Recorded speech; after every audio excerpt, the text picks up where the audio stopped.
This is Right on Music. My name is Jude, and Randy Goodrum's got a new subject to interview, his good pal, Steve Perry. We're going to be playing some Steve Perry music, Journey as well, amongst other things, and hearing his thoughts on songwriting and music in general. So let's listen in. So tell me, Steve, what's keeping you busy these days? What are your new projects? Well, what's keeping me busy these days is working this summer of '06 on the complete remastering of the entire Journey catalog and all the solo albums that I did at Sony Music 2. All those albums are so unique into themselves, and I don't think some of them ever had a chance to really get the best of what they could have been mastering-wise, especially with today's technology. And so went back and did that. And then the solo projects, where we were able to add bonus tracks that were never released, because the second solo album that I was doing with Randy Goodrum was called Against the Wall, or to be called Against the Wall, but due to an executive who made a creative decision to kill the record and shelf it, it never got a chance to be heard. So went back in with some musicians and re-recorded an album that became my second album, but the truth be known, the second album, Against the Wall, never was released. So those are now bonus tracks now available for me to stick on the Street Talk album, the For the Love of Strange Medicine album, and the Steve Perry Greatest Hits album. So they're sprinkled all across that, including a re-record of the demo, If You Need Me, Call Me, that got me the original singing gig in Journey. That demo, If You Need Me, Call Me, and the other 3 tracks are sprinkled across those solo albums, but a re-record of it that was also supposed to be a tribute to the band, the Alien Project, that I did with Randy Goodrum. We re-recorded If You Need Me, Call Me, and that's going to be also a bonus track. So there's a lot of bonus tracks. So that's been keeping me really busy through the summer. Do you still write new songs?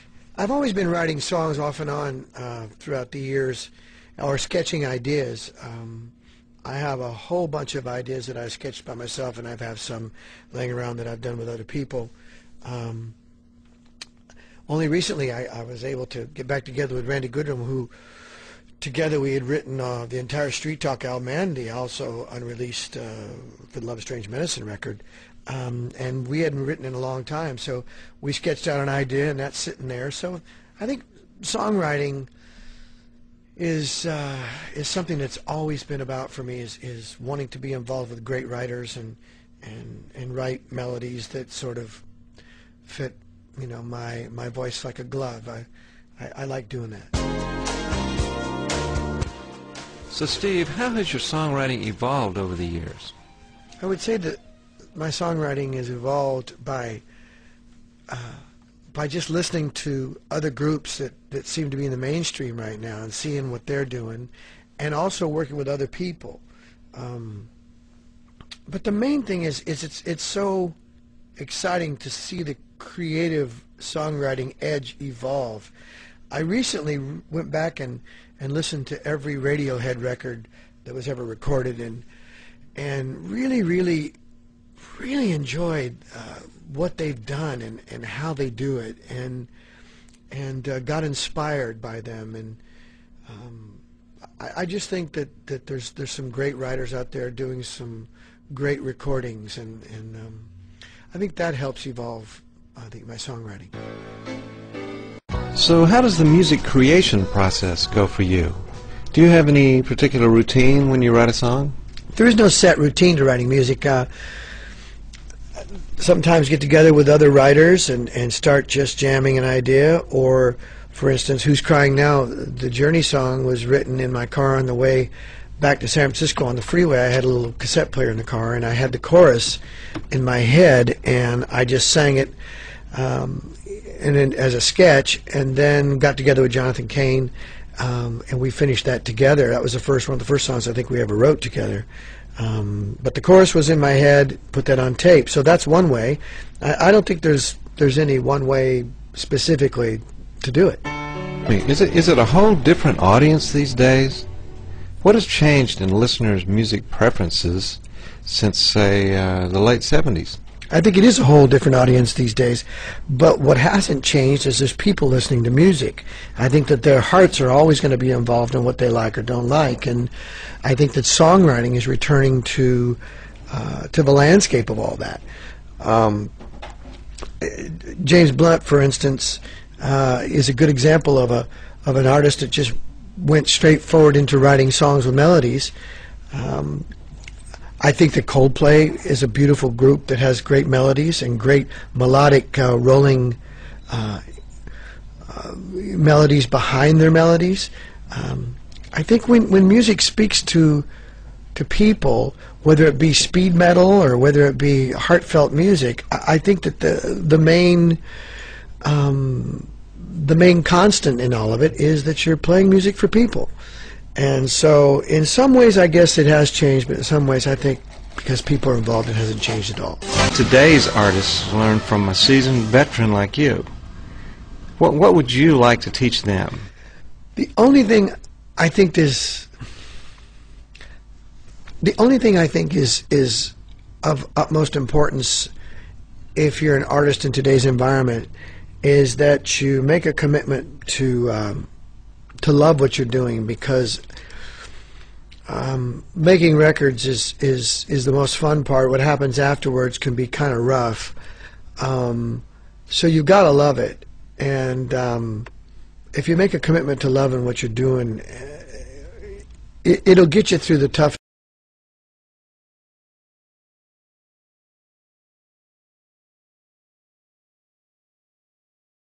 Hey Steve, tell us some stories behind the making of your hits. Which one? I don't know where to start. I'm fortunate there's been quite a few hits with Journey, and I'm also fortunate there's been quite a few hit songs solo. The first one that comes to mind would be Foolish Heart. Andy Newmark called me one time and said, I heard you're making a solo album, and so I told him that's true, and he said, well, you should get together with this writer. And I said, who? He says, well, this guy named Randy Goodrum. And I said, who? And he said, Randy Goodrum. He says he's a really great writer, and I'd never met him before, which didn't mean anything. I just had never met him before. So we got together. The first time we got together in Southern California, we sat down that day, and he sat down at a piano, a Fender Rhodes piano. And the next thing I know, this song Foolish Heart was starting to evolve, and right before our eyes we had the melodies, the arrangement, and then right after that we just sculled out the lyrics, as he said, and in about a couple hours, and that song was done by the end of the day, and all it needed to do was to be tracked. And it was so definitive, that demo, as far as the emotion of a song, that we had cut it a couple of times with a full band, and what ended up happening was we went back to the demo and let it tell us what we loved about the song, and went back and recorded with a drum machine like the demo was done, the basic track, and then overdubbed on top of that to get that mesmerizing sort of consistent feel that we loved in the demo.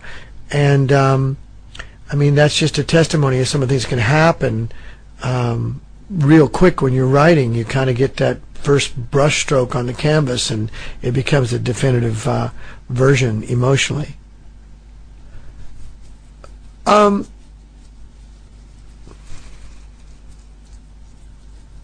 Separate Ways was a song that was evolving right in front of our eyes when I was in Journey. We had a rehearsal facility out in Oakland, California, and we would sit there in this warehouse and sometimes just jam ideas. And that day I picked up the bass and I started just sort of chugging away, and Steve Smith started playing, and Neil jumped in, and before you knew it, the verse of Separate Ways was taking shape.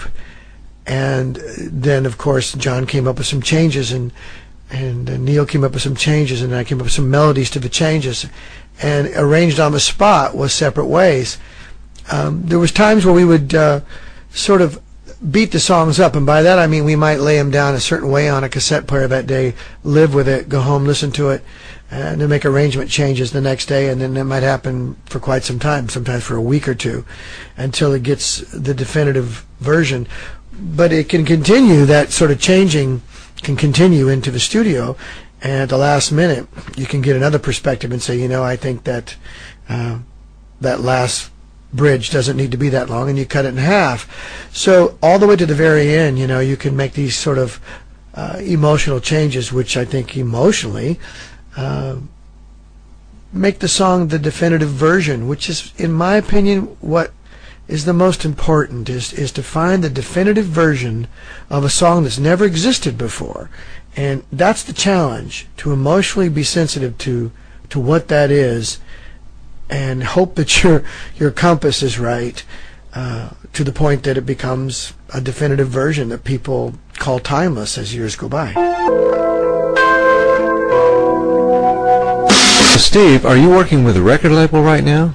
I'm actually not signed to anyone at this point. My obligations to Sony Music have terminated a few years ago, so I have no running contracts or obligations contractually to anybody, which it's been an experience.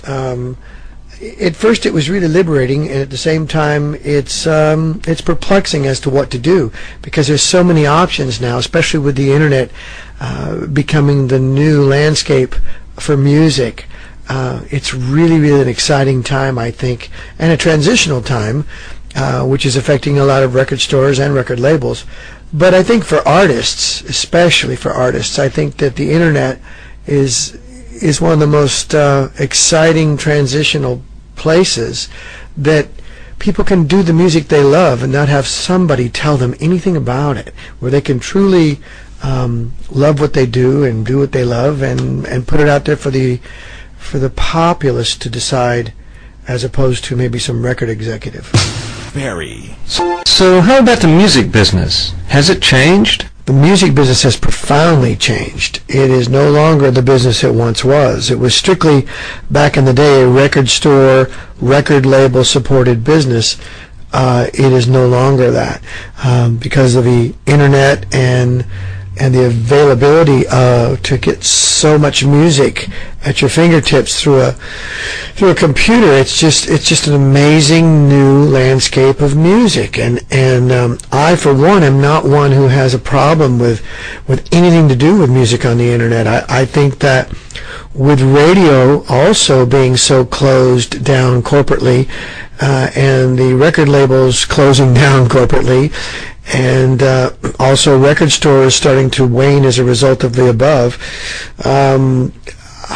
I think that the internet is one of the most free last places where you can hear music, like radio used to be. I don't think that radio is as free as it used to be. It's so locked down and it's segregated so terribly that it's just sad, I think. There are a few stations across the country that are a little bit open-minded, and they do play everything. You'll hear a Sinatra track, or you'll hear a, even a Journey track or something, but they're very rare.